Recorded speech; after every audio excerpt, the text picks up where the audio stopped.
Hello friends, this is Archana. Welcome to my class Archana Economica. Discuss करेंगे about elasticity of demand, right. Last video में friends हमने elasticity of demand के बारे में study किया था।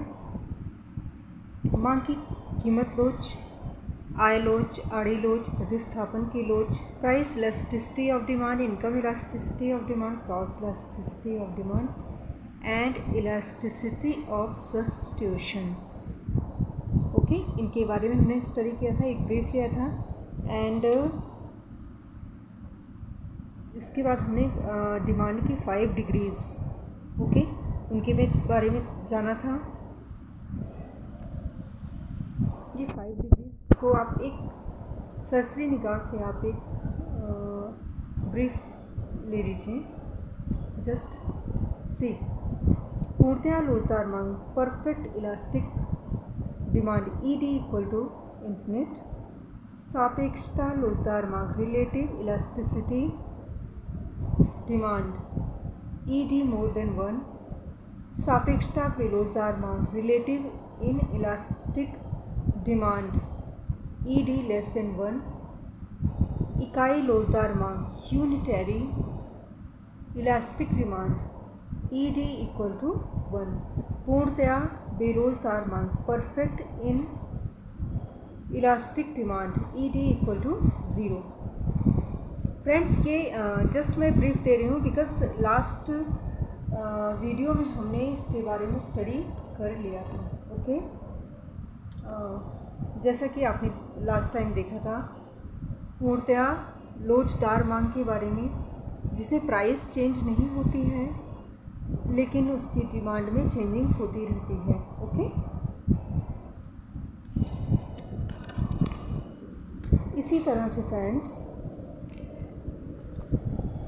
हमने देखा था सापेक्षता लोचदार मांग ED more than 1 C, okay. And इसके बाद हमने देखा था सापेक्षता बेरोजगार मांग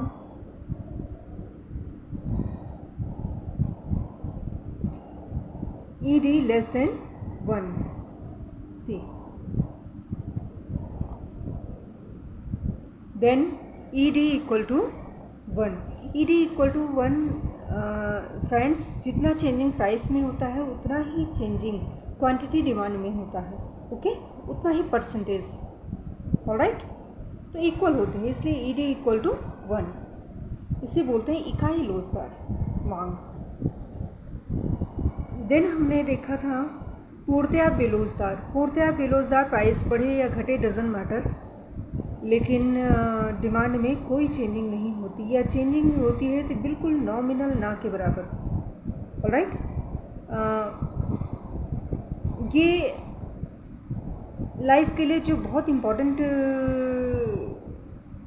गुड्स होते हैं उनके बारे में, जैसे नमक हो गया। नमक की प्राइस में कितनी भी थोड़ा अप डाउन होता है, प्राइस चेंज होगा, बट नमक की डिमांड तो होगी ही होगी। ऑलराइट, आवश्यक वस्तुओं के लिए होता है ये। फिर हमने देखा था बिंदु रेखीय मेथड, जो पॉइंट मेथड, जिसमें सेंटर पे elasticity of demand ED equal to 1 है, उसके नीचे ED less than 1, then ED equal to 0, और सेंटर P के ऊपर P1 पे आइए, आप देखिए ED more than 1 and ED equal to infinite. Okay, ये थोड़ा सा ब्रीफ हमने ले लिया था। एंड इसके आगे फ्रेंड्स हम चलते हैं थोड़ा सा। जैसा कि मैंने कल आपको बताया था कि लोच तथा व्यय के बारे में हम स्टडी करेंगे। ओके, सो सी, किसी वस्तु पर व्यय उस वस्तु की मांग के बराबर होता है जो उस वस्तु की कीमत का गुणक है। प्रायः यह जानना महत्वपूर्ण है कि किसी वस्तु की कीमत में बदलाव से उस पर होने वाले खर्च में कैसे परिवर्तन आता है। वस्तु की कीमत तथा उस वस्तु के लिए एक दूसरे से प्रतिलोमतः संबंध होता है। कीमतों में परिवर्तन के फलस्वरूप उस वस्तु पर किए जाने वाले व्यय में वृद्धि होती है अथवा कमी। इस बात पर निर्भर करता है कि कीमत के प्रति उस वस्तु की मांग कितनी अनुक्रियात्मक है। ओके, प्राइस चेंजिंग पर मतलब मांग पर क्या असर पड़ेगा, इस पर डिपेंड करता है। किसी एक वस्तु की कीमत में वृद्धि को ले लीजिए। यदि मात्रा में गिरावट कीमत में प्रतिशत वृद्धि की तुलना में अधिक है, सेम जो मैंने आपको बताया मोर देन 1, ओके, अधिक है तो वस्तु पर होने वाला व्यय कम हो जाएगा। दूसरी ओर यदि मात्रा में प्रतिशत गिरावट कीमत में प्रतिशत की तुलना में कम हो तो वस्तु पर व्यय अधिक होगा। यदि प्रतिशत परिवर्तन में कमी कीमत में प्रतिशत परिवर्तन के बराबर हो तो वस्तु पर व्यय अपरिवर्तित रहेगा, यानी इकाई के बराबर। जितना चेंजिंग प्राइस में उतना ही क्वांटिटी डिमांड में, ऑलराइट, उतना ही खर्च होगा। कहने का मतलब भाई डिमांड होगा तभी तो खर्च होगा। तो ये चीज़ आप कॉमन सेंस से मतलब व्यय को मांग से जोड़ के रखिएगा। ओके, तो आप इजली सारे क्वेश्चंस को सही कर लोगे। अब वस्तु की कीमत में गिरावट पर विचार करें। यदि मात्रा में प्रतिशत वृद्धि कीमत में प्रतिशत गिरावट की तुलना में अधिक है तो वस्तु पर व्यय में वृद्धि हो जाएगी, नेचुरल सी बात है ना। इसके विपरीत यदि मात्रा में प्रतिशत वृद्धि कीमत में प्रतिशत गिरावट की तुलना में कम है तो वस्तु पर किए गए व्यय में कमी हो जाएगी। Alright, so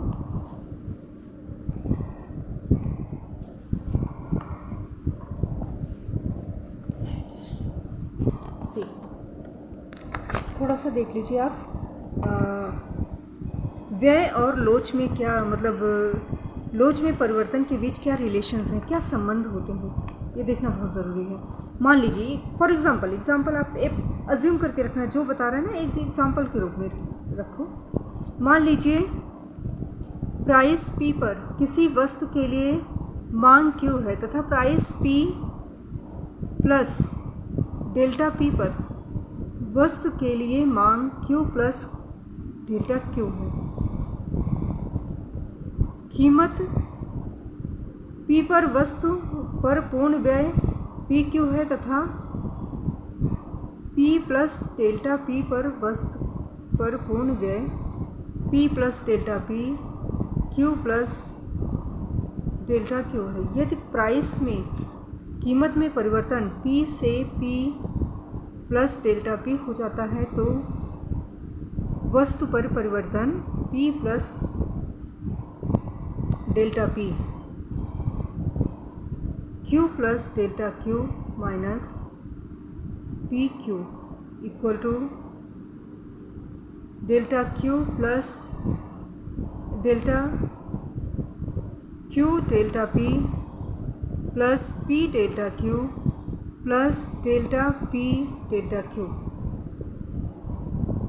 delta P, delta का मतलब होता है बेटा चेंजिंग, ओके, जो चेंज हो रहा है, परिवर्तन हो रहा है, उसको हम डेल्टा से डिनोमिनेट करते हैं। साइन है ये, जहाँ ट्रायंगल है उसको डेल्टा समझना। डेल्टा का मतलब ही होता है चेंज होना। ओके, डेल्टा P तथा डेल्टा Q छोटे मानों के लिए डेल्टा P डेल्टा Q पद का मूल्य नगण्य है। उस स्थिति में वस्तु पर व्यय में सन्निकट परिवर्तन Q delta P plus P delta Q द्वारा दिया जा सकता है। व्यय में सन्निकट परिवर्तन delta E equal to delta Q delta P plus P delta Q equal to delta P Q plus P delta Q।